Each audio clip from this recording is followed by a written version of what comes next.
मैं गुरमीत सिंह, सह आचार्य हिंदी, राजकीय महाविद्यालय बूंदी, कोटा विश्वविद्यालय कोटा, सत्र 2020-21 के अंतर्गत बीए प्रथम वर्ष हिंदी साहित्य प्रथम प्रश्न पत्र, जिसके अंतर्गत प्रथम अध्याय कबीरदास है, उनकी साखी शीर्षक के अंतर्गत मैं आपको आज विरह को अंग से संबंधित उनके दोहों की व्याख्या प्रस्तुत करूंगा। कबीर ज्ञान मार्गी शाखा के श्रेष्ठ कवि कहे जाते हैं। वह निर्गुण निराकार ब्रह्म के उपासक हैं। उनके राम दशरथ पुत्र राम न होकर घट घट में निवास करने वाले राम हैं, निर्गुण निराकार ब्रह्म हैं। लेकिन कबीर की जो विरहणी आत्मा है, वह अपने परमात्मा से मिलने के लिए उसमें किस प्रकार की छटपटाहट है, कबीर की अपने परमात्मा के प्रति कितनी आस्था है, उसका दृष्टांत, उसका उदाहरण इस दोहे के अंतर्गत दिया गया है। पहला दोहा है, चकई बिछुरी रैन की आई मिली पर भाती, जे जन बिछुटे राम सो ते दिन मिले न राती। चकवा और चकवी पक्षी होते हैं। उनका जो बिछुड़ना होता है वह कुछ समय के लिए होता है। रात में वो दोनों बिछुड़ जाते हैं, लेकिन प्रातःकाल होते ही उनका पुनर्मिलन हो जाता है। लेकिन कबीरदास कहते हैं कि वह व्यक्ति जिनकी अपने ईश्वर के प्रति कतई आस्था नहीं है, वह व्यक्ति कभी न तो रात में मिल पाते हैं और न ही दिन में मिल पाते हैं। अर्थात उनको निरंतर विरह की अग्नि में तपना पड़ता है। वह निरंतर वियोग को सहते रहते हैं। इसलिए हमें अपने परमात्मा को प्राप्त करने की चेष्टा करनी चाहिए। निरंतर उनके प्रति अपनी आत्मा को लीन रखना चाहिए, तभी आत्मा का परमात्मा से साक्षात्कार हो सकता है। दूसरा दोहा है, बहुत दिनन की जोवती बाट तुम्हारी राम, जीव तरसे तुझ मिलन को मन नाही विश्राम। कबीर की विरहणी आत्मा पुकार कर रही है अपने परमात्मा को, जीव तरसे तुझ मिलन को मन नाही विश्राम। बहुत दिनन की जोवती, मैं तो बहुत दिनों से हे निर्गुण निराकार ब्रह्म तुम्हारी बाट, तुम्हारा रास्ता, तुम्हारा मार्ग देख रही हूँ। तुम्हारे से साक्षात करने के लिए मेरे अंदर कितनी छटपटाहट है। बहुत दिनन की जोवती बाट तुम्हारी राम, जीव तरसे मेरा हृदय तरस रहा है तुम्हारे से मिलने के लिए, साक्षात्कार करने के लिए, अर्थात आत्मा का परमात्मा से मिलन होने के लिए। मन नाही विश्राम, जब तक आत्मा का परमात्मा से मिलन नहीं हो जाता, तब तक मेरे मन के अंदर शांति उत्पन्न नहीं हो सकती। मेरी विरहणी आत्मा इसी प्रकार से छटपटाती रहेगी। इसलिए हे निर्गुण निराकार ब्रह्म, मैं आपसे मिलने के लिए किस प्रकार लालायित हूँ। तीसरा जो दोहा है वह है, यह तन जारो मसी करो, लिखो राम का नाम, लेखनी करो करंक की। लिखी लिखी राम पठाऊं। कबीर की जो विरह वेदना वो इतनी अधिक बढ़ जाती है कि वह कहते हैं, मेरी तो यह हार्दिक इच्छा है कि यह तन जारों में इस शरीर को जला दूं, मसी करूं, मैं इस शरीर को जलाकर इसकी स्याही बना लूं, लिखूं राम का नाम, उस स्याही से मैं राम का निर्गुण निराकार ब्रह्म का नाम लिखूं।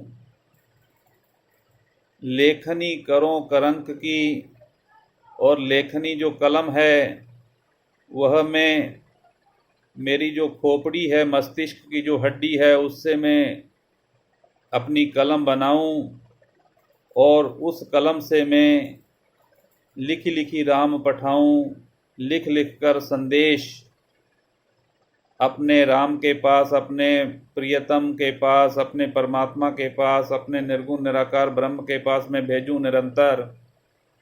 यदि मुझे जीते जी ईश्वर प्राप्त नहीं होते हैं तो मेरी हार्दिक अभिलाषा यही है कि मैं अपने आप को समाप्त कर लूं और अपने शरीर से निर्मित जो हड्डी की जो कलम है उससे मैं अपने ईश्वर को संदेश भेजूं। अगला दोहा है, हंसी हंसी कंत न पाइए, जिन पाया तिन रोई, जो हासे ही हरि मिले तो नहीं दुहागिन कोई।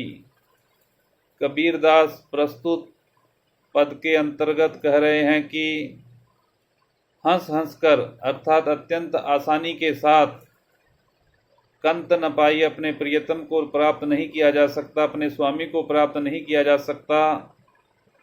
हंस हंस कंत न पाइए, जिन पाया तिन रोई। संसार में जिसने भी अपने स्वामी को अर्थात अपने प्रियतम को, अपने परमात्मा को प्राप्त किया है, उसने रोकर ही प्राप्त किया है, अर्थात कष्ट सहन करने के बाद ही हमें अपने लक्ष्य की प्राप्ति होती है।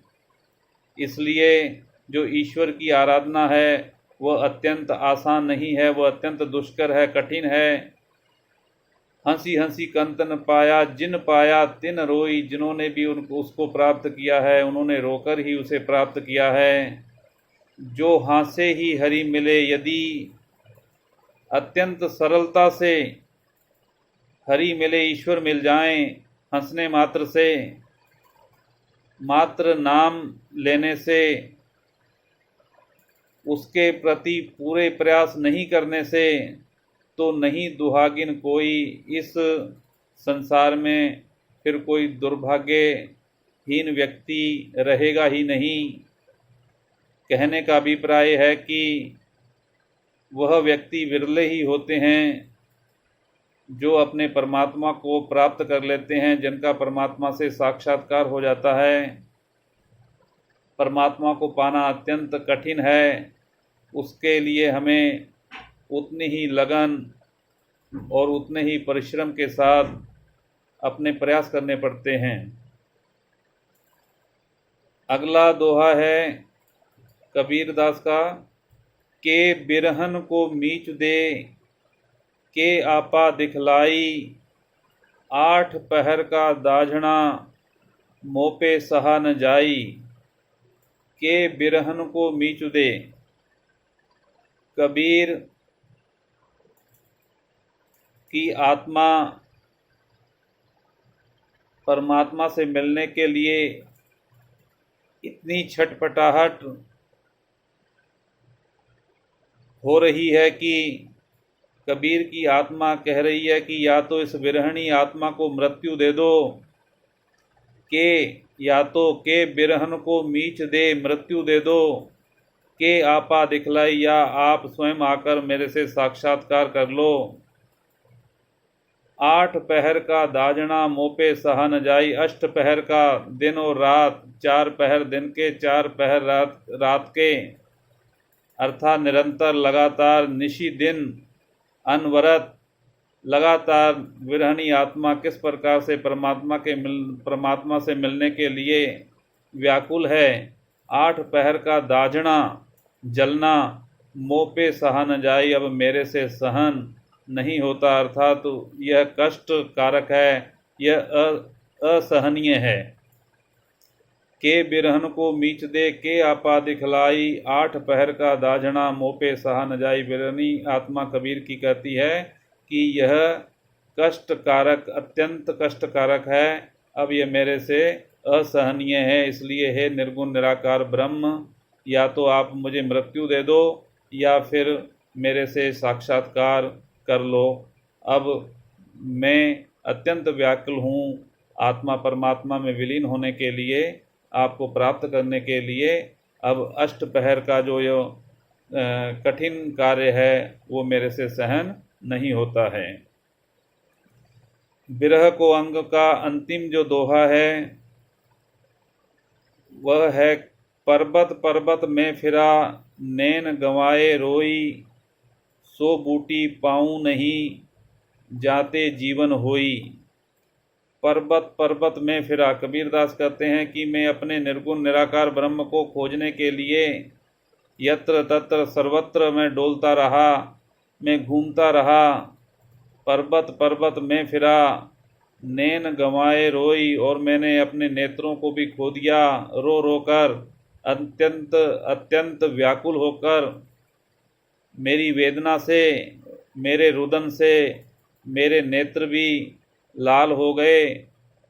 पर्वत पर्वत में फिरा नैन गंवाए रोई, सो बूटी पाऊँ नहीं, लेकिन मैंने उस परम तत्व को, उस बूटी को, उस अमृत रूपी बूटी को प्राप्त नहीं किया। जाते जीवन होई, अर्थात मेरा यह जीवन इधर उधर भटकता रहा। मैंने उसके लिए प्रयास नहीं किया जिससे मुझे अमृत मिल जाए, जिससे मेरा जीवन सफल हो जाए।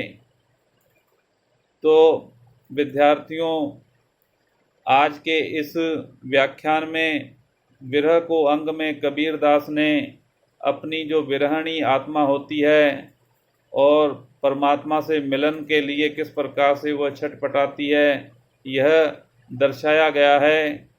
कबीर की विरहणी आत्मा पुकार पुकार कर अपने प्रियतम को, अपने परमात्मा को प्राप्त करने के लिए किस प्रकार से व्याकुल रहती है, इसी का उदाहरण इसी में प्रस्तुत किया गया है।